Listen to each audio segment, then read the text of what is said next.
Brilliant.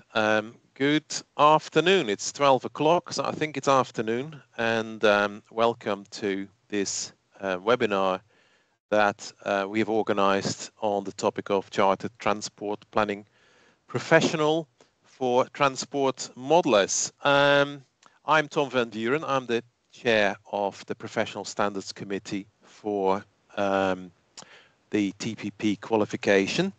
I'm also a Chartered Transport Planning Professional, and I'm a very proud Transport Planning Professional at that as well.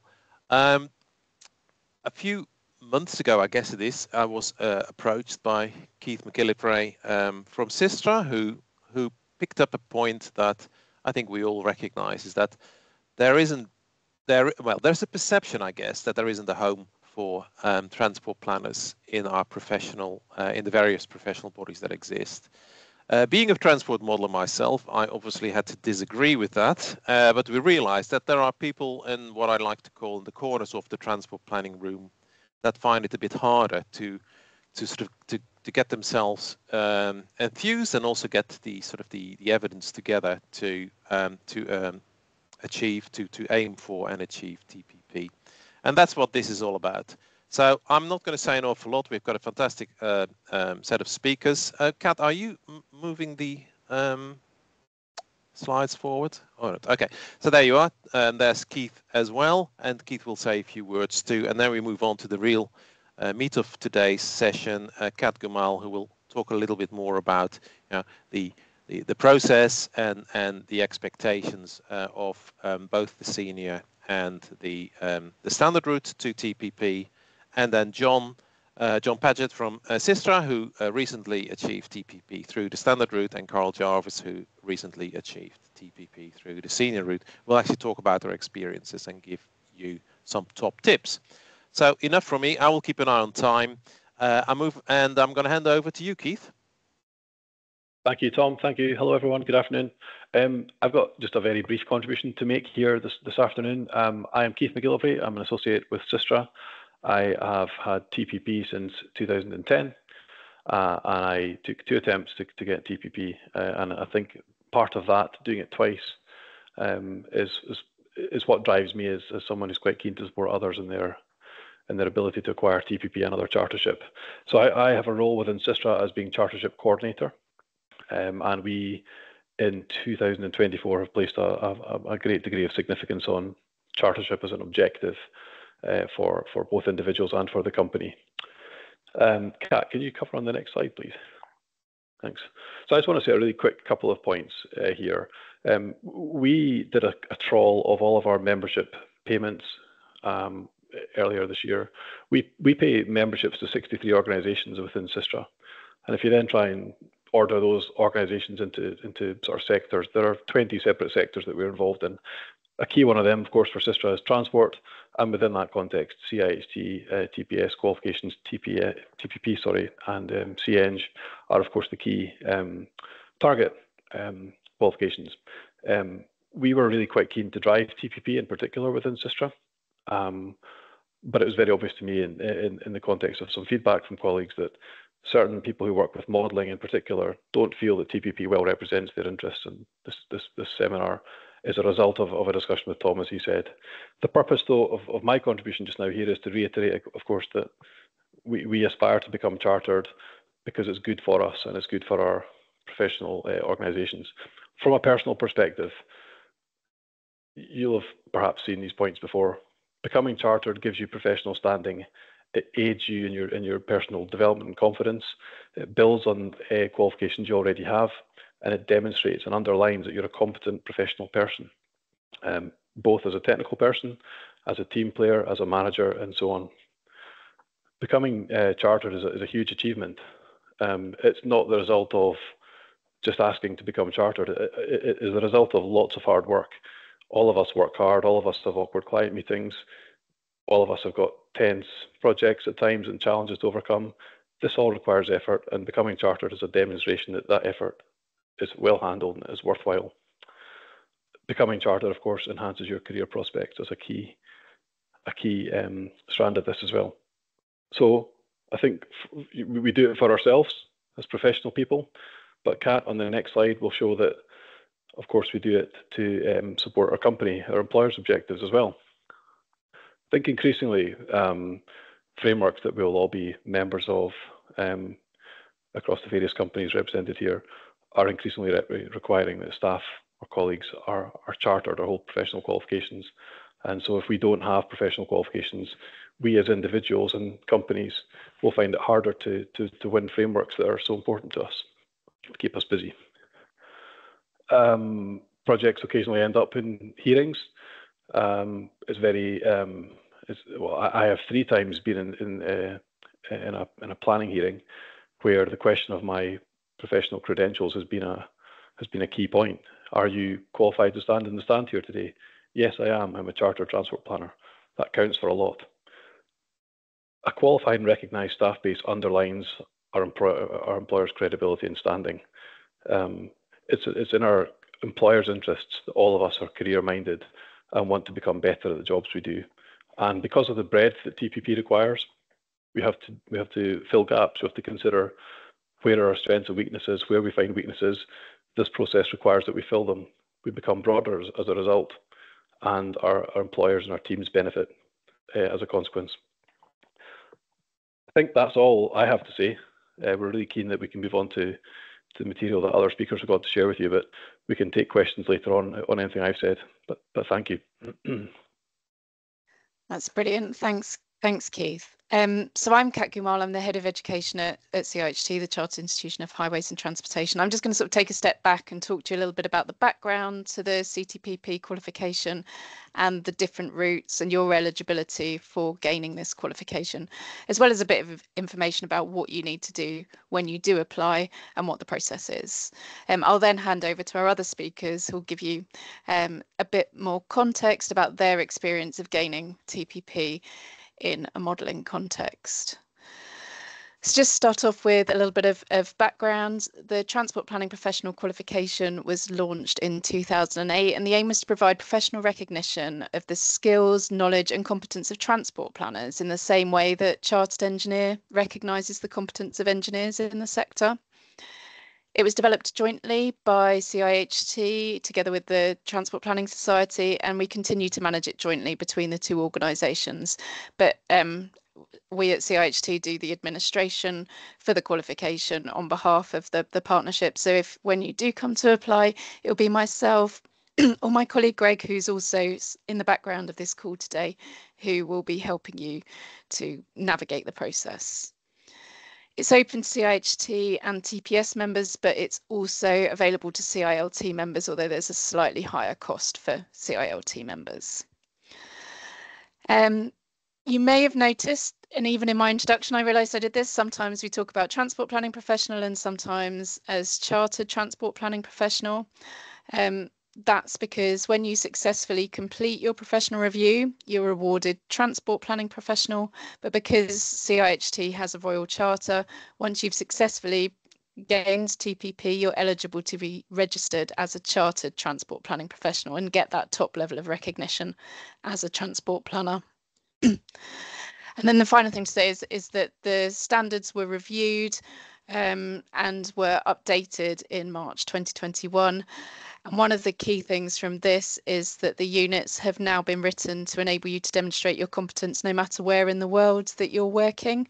So if you've gained your experience internationally, you can now use that towards TPP and CTPP. And we've seen growing interest outside of the UK, particularly from the Republic of Ireland and New Zealand. Now, Keith's already touched on some of the reasons why you'd want to gain Chartered Transport Planning Professionals, so I don't intend to speak much to this. I mean, it does help you kind of stand out. It gives you that professional recognition. You get a certificate. You'll get to use the letters CTPP after your name. But one thing I will say is what people often say to us when they get their chartership is it gives them a real sense of self-confidence, sort of that you've had that peer review and peer recognition of your skills, and that's sort of something it's quite hard to kind of quantify in terms of a benefit, but it can make a real difference to people in the profession. So to be eligible for TPP TPP. And apologies, this diagram's a little difficult to read. It is in the guidance as well, but there's lots of different routes, and this is kind of the best way we have for representing it. And to be eligible for CTPP, you'll usually have at least 5 years of transport planning experience. And often it will be more than 5 years. It's not about the time in the role, but about the breadth and depth of experience in transport planning that you have. As I mentioned before, you need to be a member of CIHT, TPS or CILT. So if you're not a member, you'll need to do that first.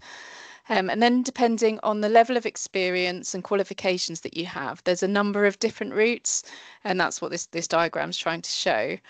And they are really split into the senior route and the standard route. And we've got speakers from both of those routes today, and I'll just explain a little bit more about them. So firstly, the senior route. This route is only suitable for a small number of candidates who've got significant experience at a senior level. It's really aimed at those with more than 15 years experience in transport planning, and you have to demonstrate a higher level of breadth and depth of competence than someone going through the standard route. This route doesn't have an interview, so the assessment is based on a comprehensive paper submission, and that's reviewed by 3 senior route assessors.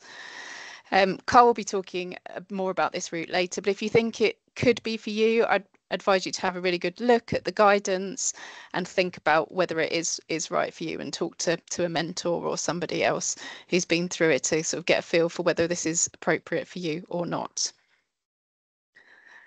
The most common route, and the one that most of you will probably be thinking about, is the standard route pathway, and there's a number of ways to demonstrate your eligibility for this route. Firstly, you might have a TPP approved master's course in transport planning, and there's a list of those on both the CIHT and TPS websites.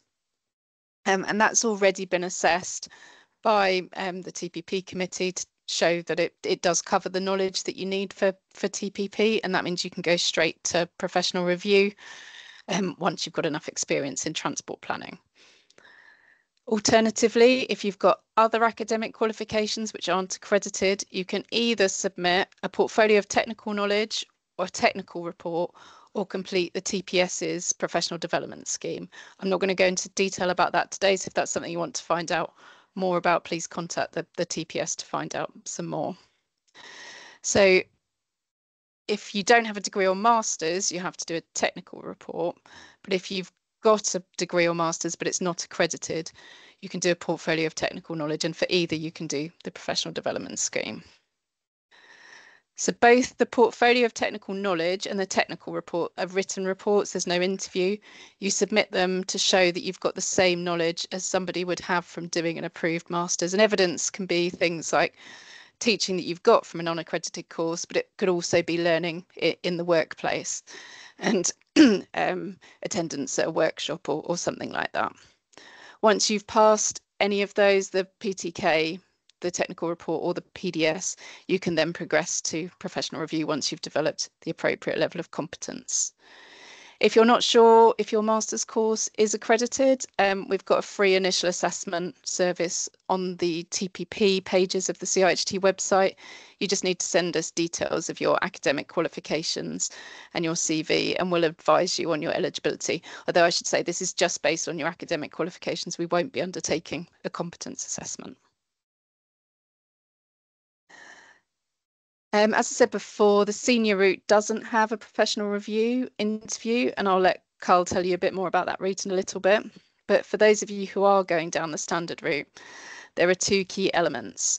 It's about preparing a portfolio of evidence which shows how you can demonstrate your skills and knowledge as a transport planner.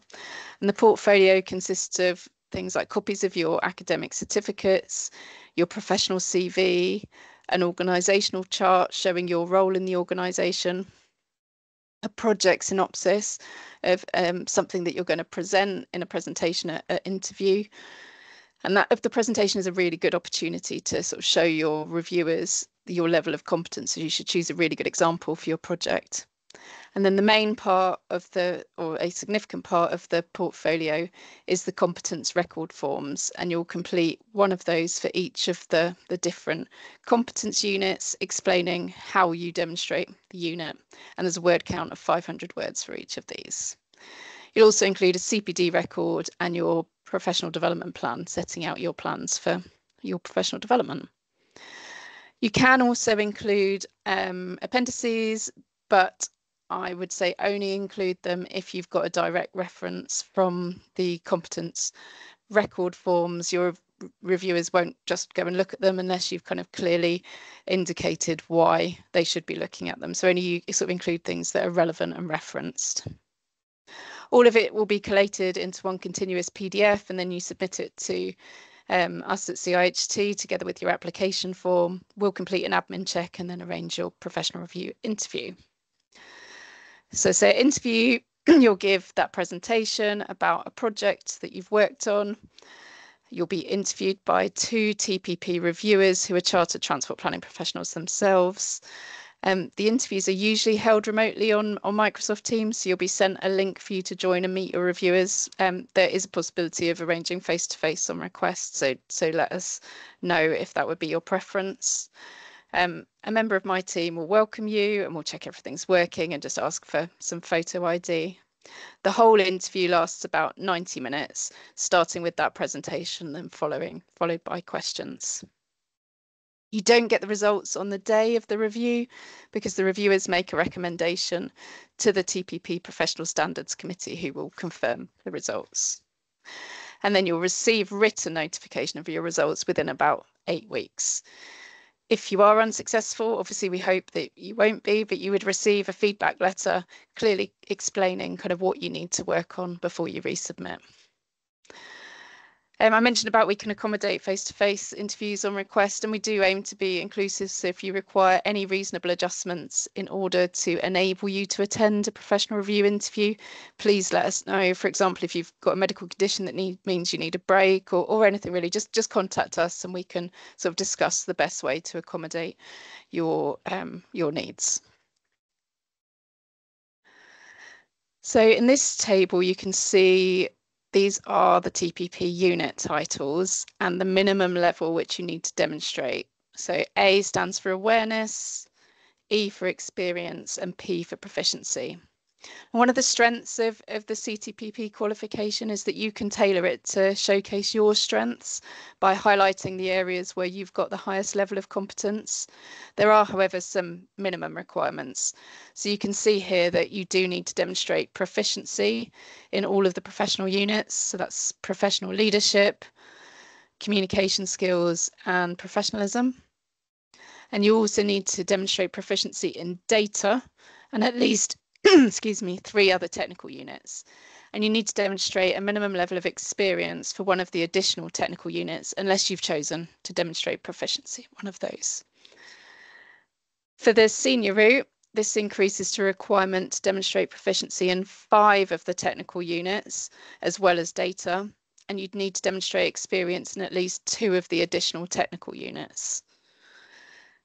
And appreciate this is a lot kind of to take in. It's all in the guidance. So take some time to read the unit, see what level of competence you think you would be able to demonstrate, and that will help you to identify any gaps that you need to address before you apply, and also help you to choose which ones to demonstrate at which level when you're ready to submit.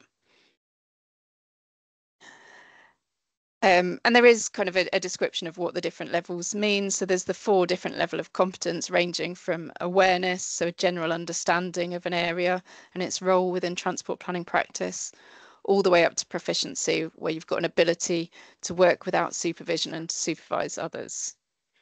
The guidance has got more details about what the different competence levels are, which you can use together with the unit descriptions to work out which ones you want to declare proficiency and experience in.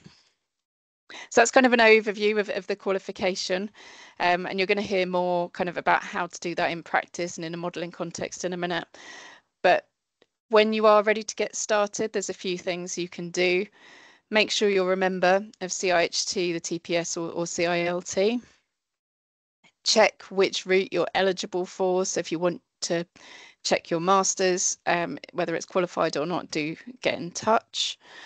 Download the guidance notes, review the units and assess your experience against them, and find a mentor. We'd strongly recommend that you do have a mentor to work with as you put together your portfolio. And if you need any help with that, contact me at CIHT or Keith at TPS, and we can help you with finding a mentor. And just some sort of key dates and information for you as you plan the next steps. For standard route, there are 2 rounds a year. There's one deadline in April with interviews taking place in May, June, and there's another deadline in September with interviews in November. So we're just about to start interviews for this round in the next few weeks. The next deadline that you would be able to apply for is the 7th of April 2025 with interviews taking place in May, June 2025. If you're going down the senior route, you can submit your application at any time. There's no rounds for that. So whenever you're ready, you can submit that. And if you need to do a portfolio of technical knowledge or a technical report, these can also be submitted at any time.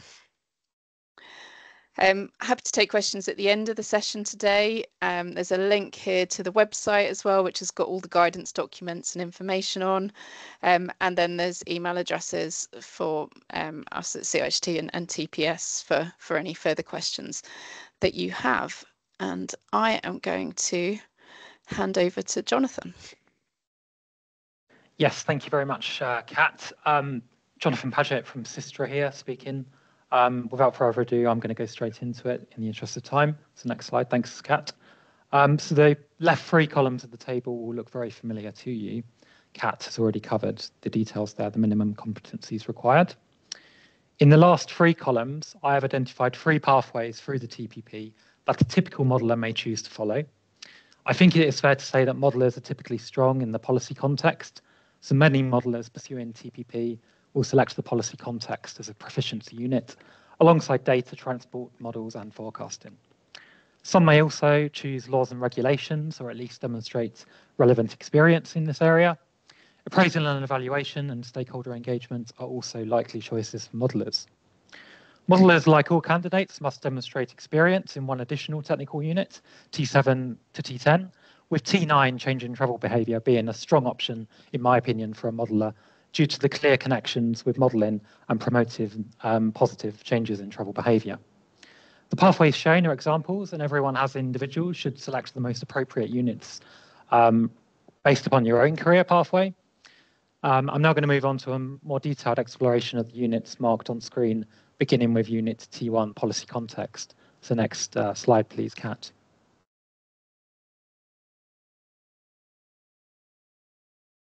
To showcase your skills as a modeller in the policy context, it's essential to explain how you integrate local, regional, and national policies into your project planning and delivery. For local projects, consider transport plans, housing or economic policies, while in national work, you could incorporate strategies like a national infrastructure strategy or climate change targets, for example. You will assess in your modelling transport policies through scenario analysis and impact assessments. For example, scenario testing can evaluate the effects of policies such as congestion charging or carbon reduction targets. Demonstrating proficiency could involve collaborating with stakeholders to show how you and your transport modelling support broader policy goals. As a modeller, you can ensure that your work aligns with policy at all levels. This may include demonstrating that the transport plans you modelled support environmental regulations or national transport objectives, for example. You could also highlight how your models have supported funding applications, such as through cost-benefit analysis, to assess the feasibility of projects within policy frameworks. A proficient modeller, in my opinion, should show that they account for evolving policies, trends, technologies, such as autonomous vehicles, post-COVID commuting patterns, or mobility as a service concepts. Your models can be adaptive to uncertainties, using sensitivity analysis or scenario testing to respond to policy shifts or technological advancements, like electric vehicles, and you can demonstrate this in your portfolio. Finally, you're encouraged to demonstrate in your work how you and your modelling are influencing policy by presenting innovative transport solutions that address changing political, economic, or social conditions. Next slide, please, Kat. To demonstrate proficiency in Unit T2, laws and regulations, a transport modeller can show they have an understanding of key legal and regulatory frameworks relevant to transport and apply them to their projects. This includes knowledge of transport-specific laws and broader regulations like environmental protection, land use planning or accessibility standards, and the Equality Act, for example. Proficiency is shown by incorporating legal constraints, for example, emission standards and noise limits into your transport modelling outcomes. As a modeller, you should identify and apply relevant guidance based on the project's scale, such as using WebTag or local transport plans, and detail this in your portfolio. Different regulations can be applied at different stages, of course, of a project, for example, using WebTag for appraisal guidance. As a skilled modeller, you should challenge and adapt guidance when it conflicts with strategic goals of a project, such as sustainability or cost effectiveness. This might include conducting scenario testing or sensitivity analysis to navigate uncertainty in legal or regulatory outcomes. And this is an excellent way in which to demonstrate proficiency. Furthermore, a modeller can demonstrate proficiency by constructively questioning outdated regulations that hinder modern transport goals, such as promoting active travel or low emission zones. These challenges can lead to innovative, cost-effective, and strategically aligned solutions that, for example, may improve air quality, reduce congestion, or support sustainable travel initiatives. Next slide, please, Kat. To demonstrate proficiency in Unit T3 data, a transport modeller can showcase competency in data collection, analysis, and interpretation to inform transport policies, plans, and service planning. Proficiency involves identifying and assessing both qualitative and quantitative data sets, such as traffic, public transport usage, socioeconomic and environmental data. For example, extracting data from public sources like the National Travel Survey, or critically evaluating data sources for relevance and accuracy. A skilled modeller should handle raw data by addressing outliers, missing data, inconsistencies, and ensuring the data is clean and ready for analysis. This includes standardizing the format and ensuring high data quality. Selecting appropriate analysis techniques is essential. This could involve descriptive statistics, regression analysis, or spatial analysis, using tools such as spreadsheets for basic analysis, GIS for spatial analysis, or statistical software like R, Python, or SPSS for advanced tasks. Proficiency also includes effectively interpreting and presenting data in ways that stakeholders can easily understand. A modeller should be able to choose suitable analytical techniques based upon the data set and project needs, and your ability to do this should come across strongly in your portfolio. Additionally, you can demonstrate awareness of emerging technologies and new data sources, such as big data from mobile phones, GPS or smart card data, working with data from multiple transport modes, for example, highway, PT, cycling and walking, and integrating data sets from various sources provides a holistic view of the transport system, further showcasing proficiency in this unit. Next slide, please, Kat. To demonstrate proficiency in transport models and forecasting, a transport modeller should show competence in selecting, applying, and interpreting various modelling and forecasting methods. Key methods for you may include strategic microsim, land use, or transport interaction modelling.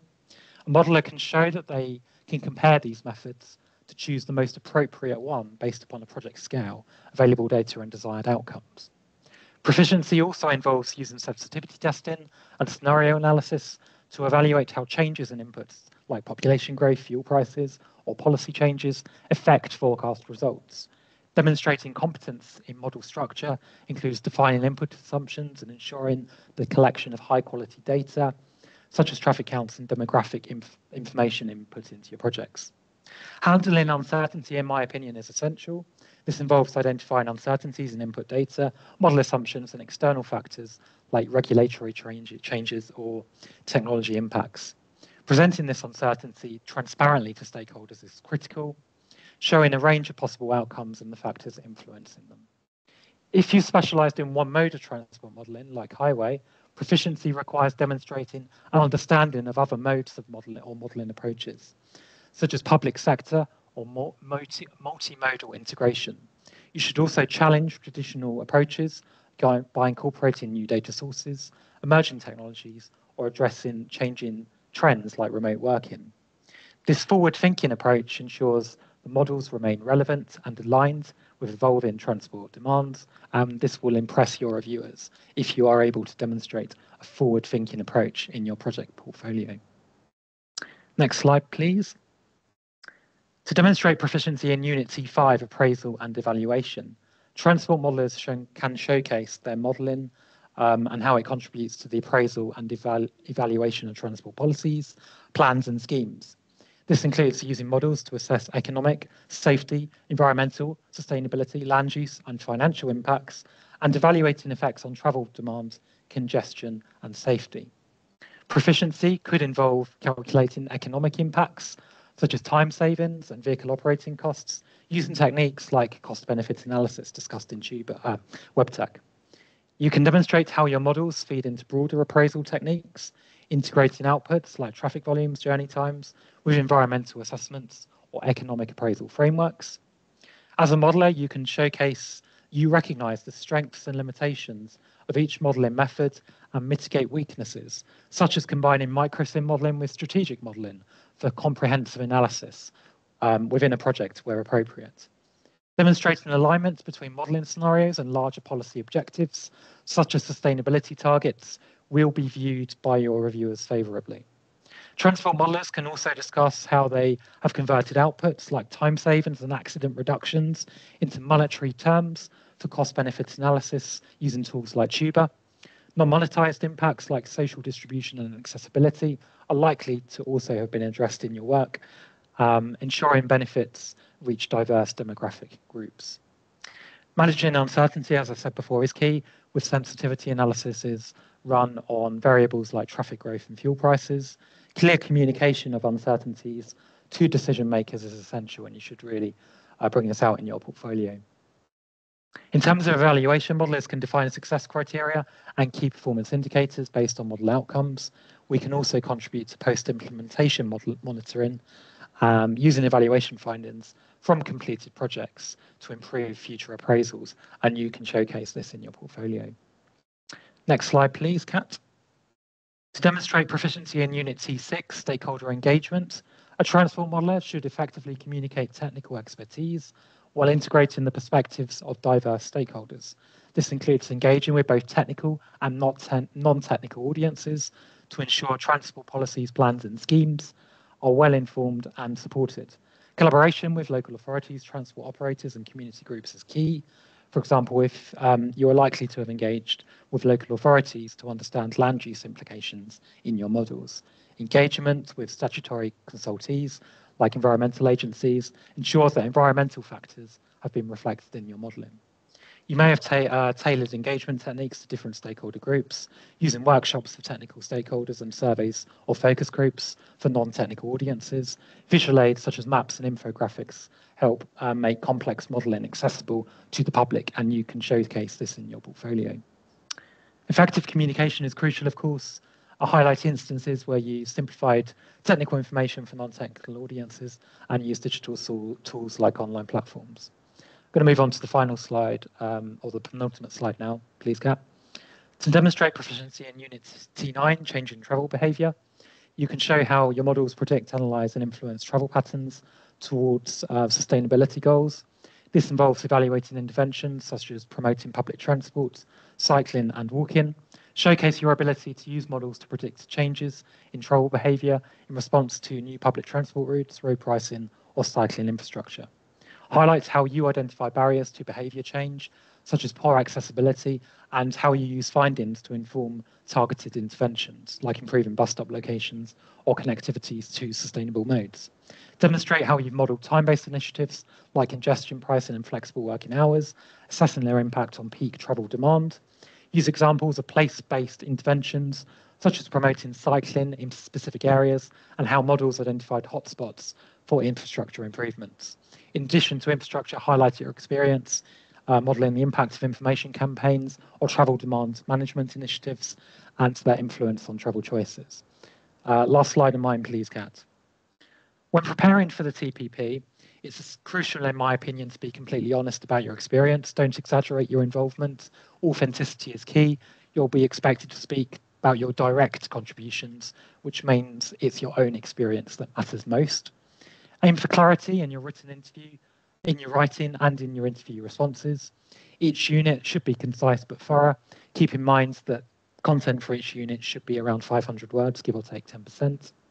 Make sure to signpost in your portfolio the bulleted requirements from the TPP guidance, Appendix 1, that's a good tip.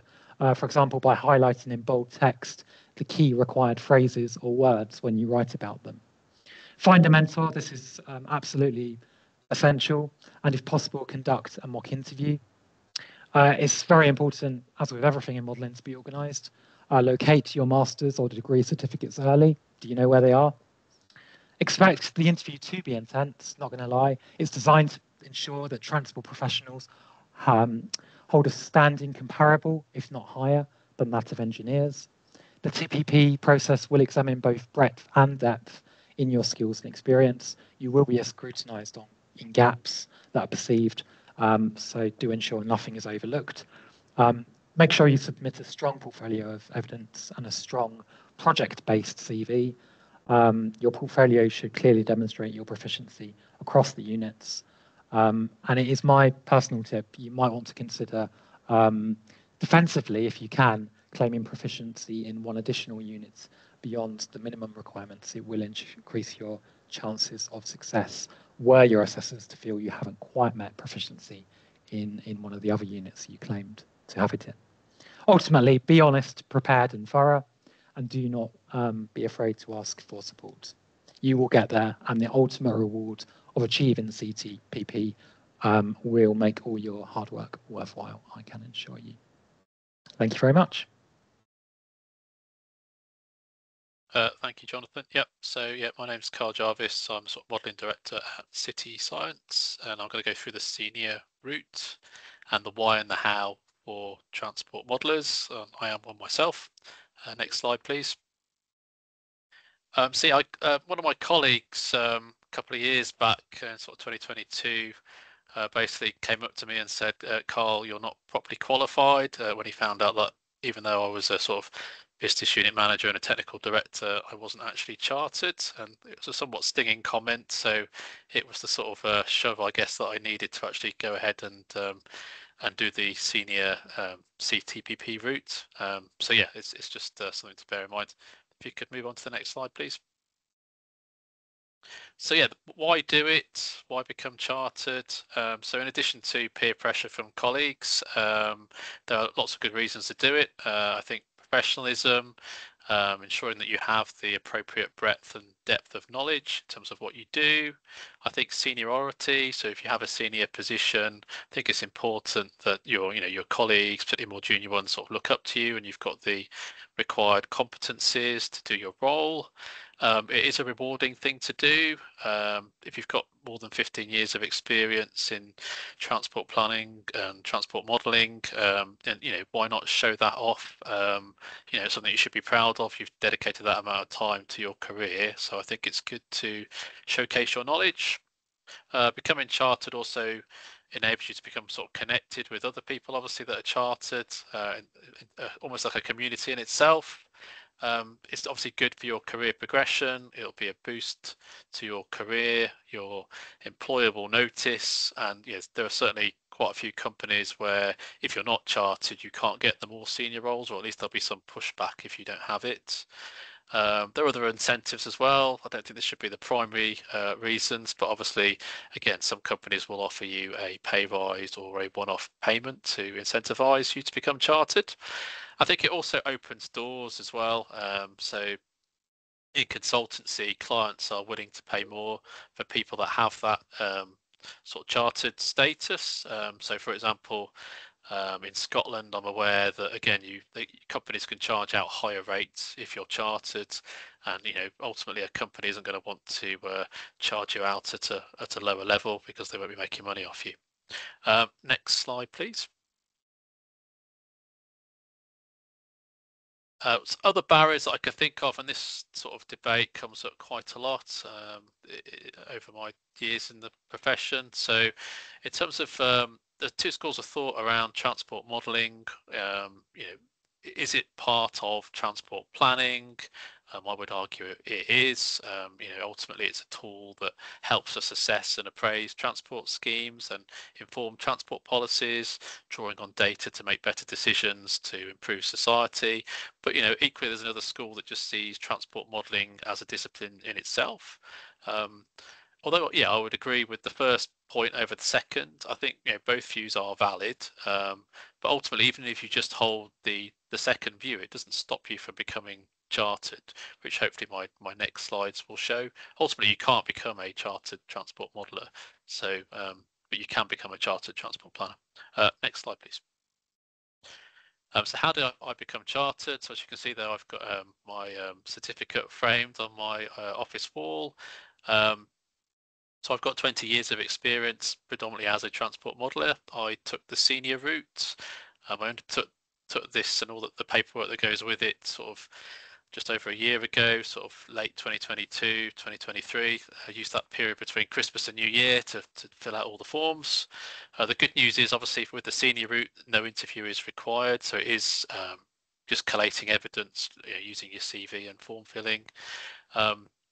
I should correct that last point. You can now use overseas experience, so that those 3 years I did in New Zealand are now valid as well. Next slide, please. So in terms of the senior route application process, this is basically what you've got to do. So you've got to complete an application form, which you can find online on the website. Basically, you need to do a 1,000-word personal statement on why you're eligible. You need 2 sponsors. So I had a former boss and a colleague, both of whom were chartered, but they can just be members. You need to do a sort of special CV, which I'll go into, but it's important you cross-reference your completed skill units to your tailored CV. That's your evidence, basically. An organisation chart, so everyone should have access to that, where you basically fit in within your organisation and also your responsibilities within that. And then you need to do 3 completed professional skills units on the senior route competence form, and then 10 completed technical skill units on the senior route competence form. And also you'll need to do your CPD record showing 25 hours a year for the previous 2 years. Next slide, please. I know this is a bit small, but this is just the CV that I submitted. So as per a standard CV, you'd have your education and qualifications. I got a master's from Cardiff in transport planning. What are your key skills? Just bullet points of those.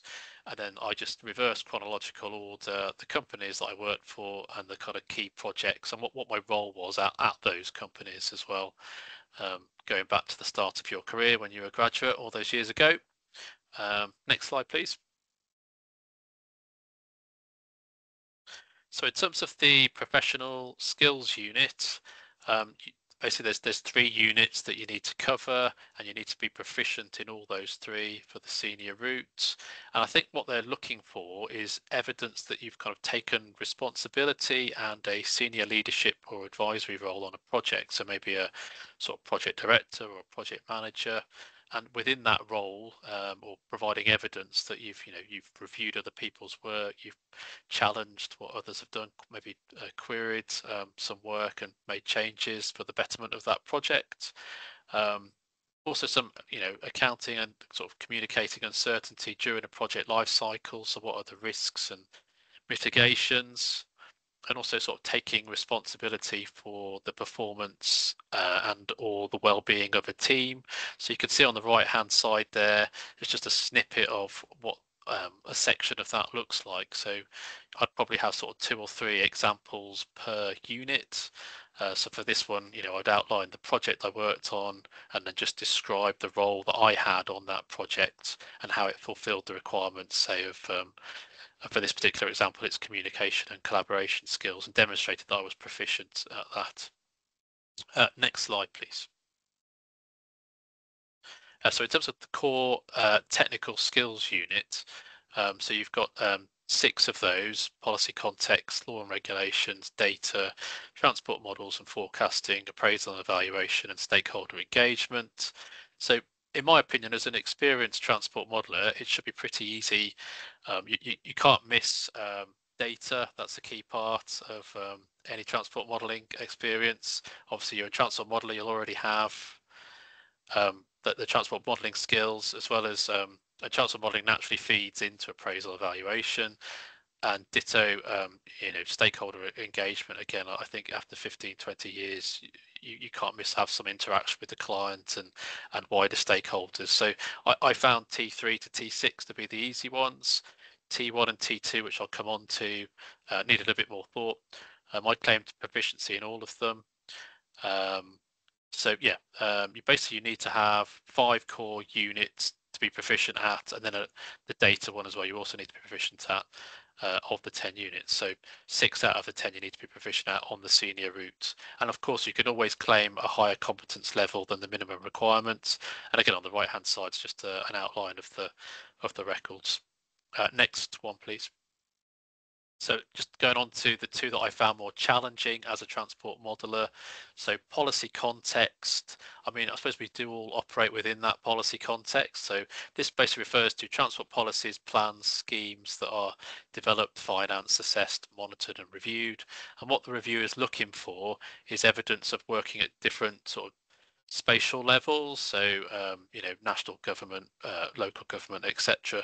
So I tended to focus on the sort of bigger projects where I had assessed or supported delivery of a policy, and I included how policies and objectives are used in option sifting and assessment to get from your sort of long list to your short list of options. I drew on work that I'd done, which did involve modelling as well for local authorities. So it included a local transport plan and a separate example where I was doing some local plan work for a local authority for a sort of strategic transport assessment.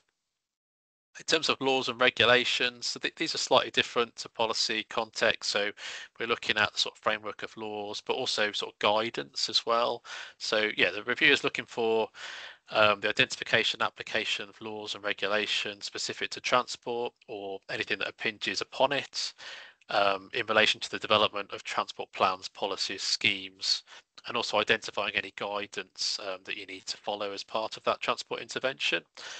So what I used was a clean air plan, which obviously there's a ministerial direction, but I needed to consider other things like DMRB guidance and TROs and look at mitigation.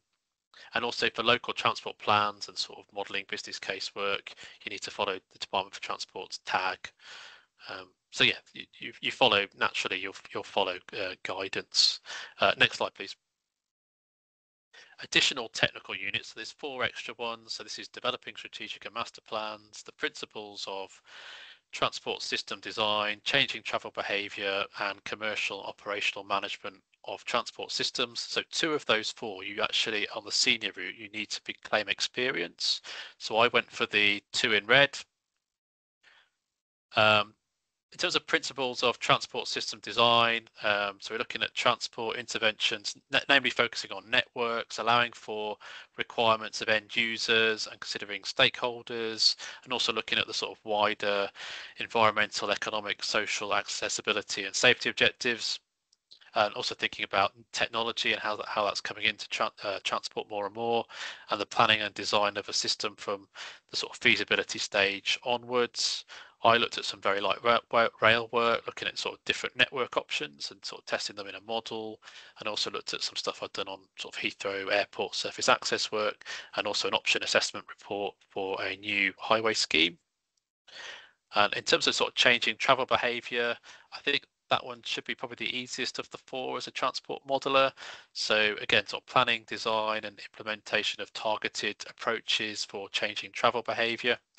And the reviewer will be looking for developing initiatives, implementing schemes, getting funding and monitoring and evaluation. So I looked at I did some early work in travel planning at the start of my career, and in addition to that, I had some larger projects such as clean air plan work, which was quite modelling intensive, but also looked at some softer measures around sort of behaviour change. And also I was involved in some of the monitoring and evaluation plans as well. So again, I could use that as part of my competence records. Next slide, please. So my final slide is before I hand over. So the top tips for me for the senior TPP route, and as mentioned previously, definitely speak to someone that's already been through the process and draw on their experience. Obviously carefully read the guidance that's available online, map out your proficient units early and the sort of projects that relate to that. Have a clear cross-referencing system between your CV, so your projects on your CV and your competence records. So I basically used the first 3 digits of my employer at the time and then a sequential numbering system. So I worked at one point at Jacobs, so it'd be JAC1 would be my first project example from Jacobs. So that's how I did it. Constantly refer back to the guidance as you go along to ensure you're capturing what the reviewer will look for. You can use the same project multiple times as long as it's relevant. You can aim higher than the minimum requirements, and I think that's a good idea because it kind of boosts your chances by doing that. It gives the reviewer multiple things to sort of show that you've passed at the evidence level or at the proficiency level. You can do more than additional 2 units to demonstrate experience to increase your chances. And also, finally, for your CPD records, you can include reading things like Transport Professional and also any internal training or lunchtime presentations, again, to sort of get up your requisite hours. And I'll hand over now to Tom. Hi, everyone. I'm back, and I did listen. I didn't check my emails. I just first want to say thank you to the speakers. I put a lot of pressure on you to stick to time, and you have, so we still have some time for questions. Also, before we started, this is, as we know, of course, a session for modelers, as people that are not perhaps in the center of the transport planning room. I know there are other people that are perhaps not in that center, perhaps town planners that operate in transport planning, people that are behavior change specialists and say, well, you know, how can I prove proficiency or experience in modeling? People from the public sector, we get a lot of applicants and from the private sector, and we as a professional standards committee would like to encourage people from across the broad church that we are as transport planners to aspire to and be successful. So if you are in that situation, or you know colleagues that are in this situation, give me a shout, or give Kat or Greg a shout, and we'll see what we can do to put together a similar event for people with that are also specialists in other areas. Greg, I have only seen one question. Am I right? Yes, Tom. I think I've been trying to keep up with the chat, but I can only see one question as well at the moment. Yeah, so if you want to ask a question, please do so. We still have 8 minutes in the call and in the event. But if I pick up Paul Byron's question myself and others that have both spoken, and particularly you, Kat and Greg, if you've got a different view to mine, please jump in as well. Paul asks, if you're already chartered with another body, say CILT, CEng, or BSc, how does it help in the TPP route? Paul, from my perspective, I'm going to be rock hard. It doesn't help at all. Apart from that, to have achieved that, you must already, of course, have a lot of the experience and hopefully evidence to hand to also go through the Chartered Transport Planning Professional route. Having said that, yeah, the evidence requirements are clear, and as reviewers, we take that evidence as the only evidence we have. Yeah, your name and your job title and the beers that you might have drunk together in events don't count. We need to see the evidence, and the evidence is clear in the guidance, and is challenging, as Carl said as well. Kat, have you got anything to add or disagree with on that? No, I agree with you. It is a completely separate submission, and it's important to treat it as that. And if, for example, you've done chartered engineer, you will have examples, particularly around sort of UK Spec C and D around leadership and communications, which you can use potentially towards the professional units for CTPP, but it should be treated as a new application for chartership because it is in a different context. Yeah, thank you. I now have got some more questions, so we're going to move on to those. Any top tips for demonstrating breadth as a modeler? I think Carl and John, I'll leave that to you. So if John, if you want to jump in first, what you would advise people to do? Yes, thanks, Tom. So my top tip is to take control of your career. You are the master of your own destiny. Be very vocal and clear with your employer or organisation when they're not giving you the breadth you require, the diversity, the range of projects that require you to get the breadth. That's the big tip, to be honest. You're in charge of your destiny. I can't really say more than that. This is a qualification for you. It's not for your employer, although your employer benefits, it really is for you. So take charge and make it happen for you such that you do get the breadth. That's my perspective. Perfect, thank you, and I fully agree. If you do it for your employer, then you're not really looking at with the right focus. Carl. Yeah, I think I'd agree with all that. And yeah, you can obviously ask to work on different projects where areas you might feel there's deficiencies. But I also think you just need to think a bit more about the project that you are working on as well and the context of that project, because it may be that it does actually cover off some of those competencies in terms of sort of policy and sort of law, guidance, regulation. So I think you can, just ask questions of the, if you're sort of earlier on in your career of the sort of project manager and understand, a bit more about why you're doing what you're doing. Right. Thanks, Carl. It starts to address the second question around sort of what do you do if you're simply struggling to see how to get the breadth of experience. And I think John in particular has talked about that as well. I think I see some employers actually using this the need to obtain not just the breadth of modeling experience, but particularly also the breadth of experience across all the competencies to actually create more rounded transport planners. So you see that as a positive in terms of saying, look, I need to make sure that my modelers understand policy, behavior change, laws and regulations. So certain employers, I certainly see the process, see them use the process to actually support their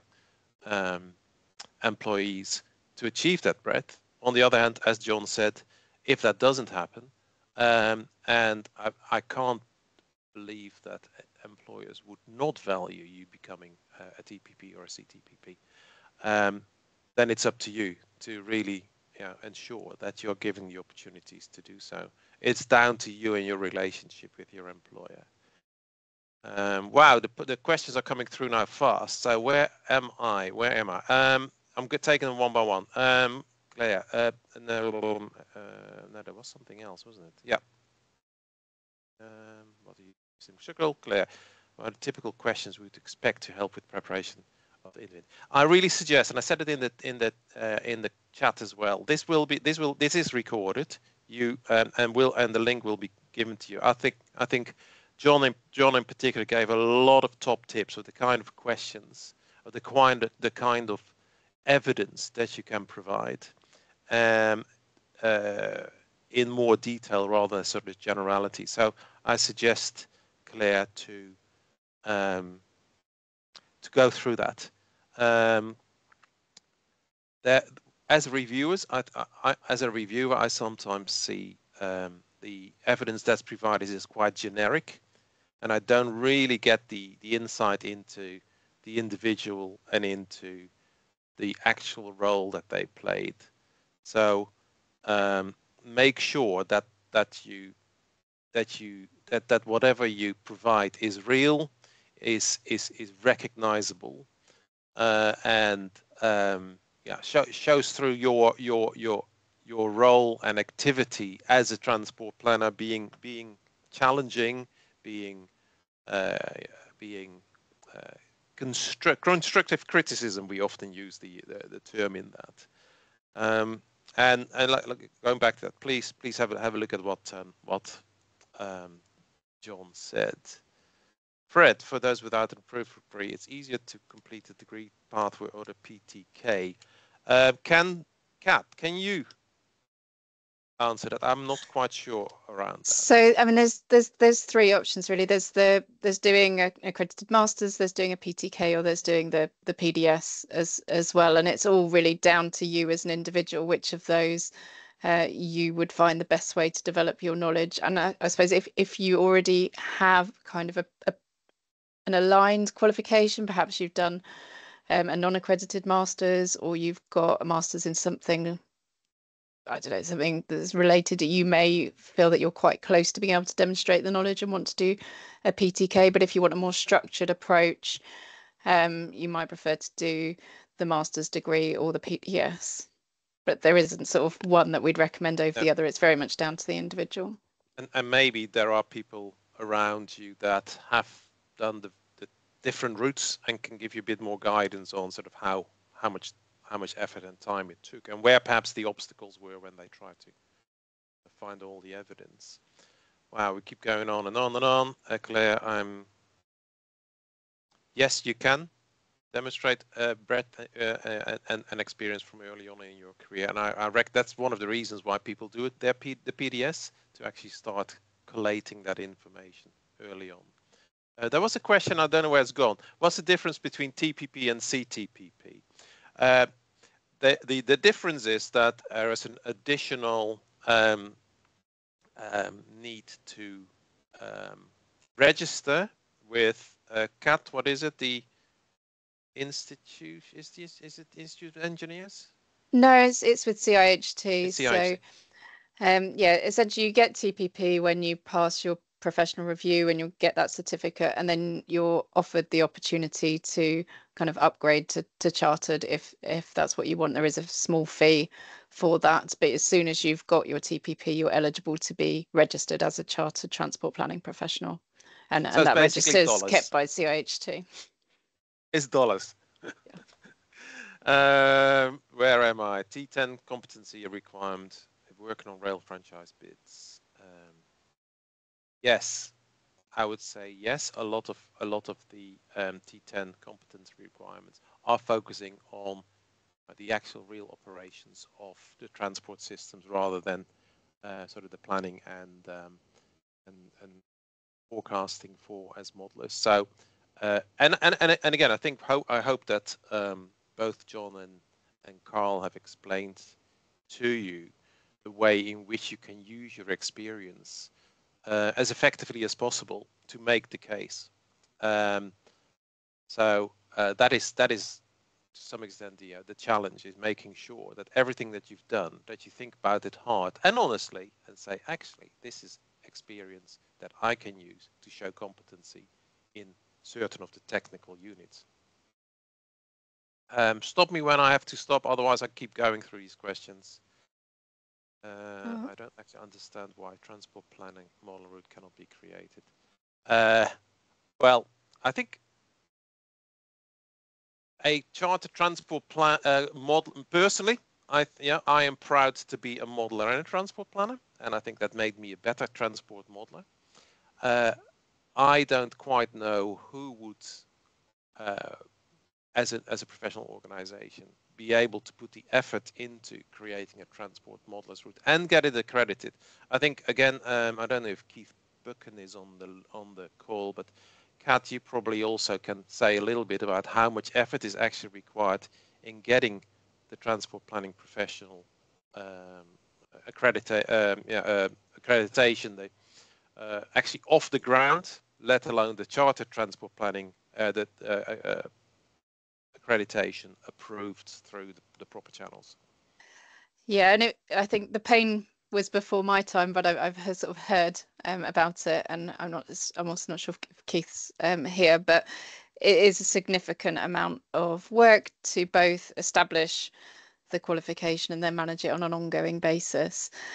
That said, we're always open to ideas, and certainly at CIHT we ask a question in our member survey each year about if there are other qualifications that people are interested in. So if you are a CIHT member, that's where we're monitoring demand, so mention it there, and I'm sure sort of TPS have similar kind of feedback methods for kind of indicating the demand, but we would need to see that there was enough demand for it because of the resource involved. Otherwise it would end up costing you so much to do it, just to resource it, that it wouldn't be sort of manageable anyway.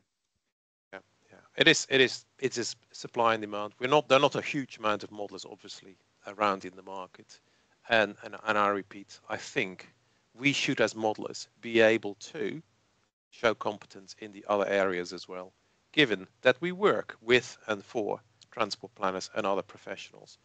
There's, I think, a couple of questions left. Would reviewers look at weaknesses and ask candidates at interview? Yes, that is one of the things that we do. We certainly look at the submitted evidence, and if the evidence is strong, we might actually spend only a very little amount of time just to double check that what you have written down is actually real.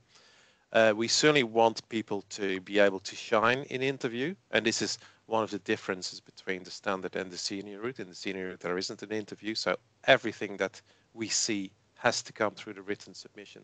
But definitely, in your interview, you get a chance, basically, to actually give the additional evidence that we're looking for. Similarly, in interview, you may also be found out that actually what you claimed, you cannot actually deliver when interrogated. So that's what the interview is for. Paul is going. Keith is on the call but cut off. Okay, your last chance for any further questions. Apart from that, thank you so much for being so actively engaged. We're here to answer further questions. We want you to aspire to. We want you to submit, and we want you to be successful in your either your standard or your senior route application. So with that, thanks once again to speakers and for Kat and Greg for organizing this, and have a great afternoon.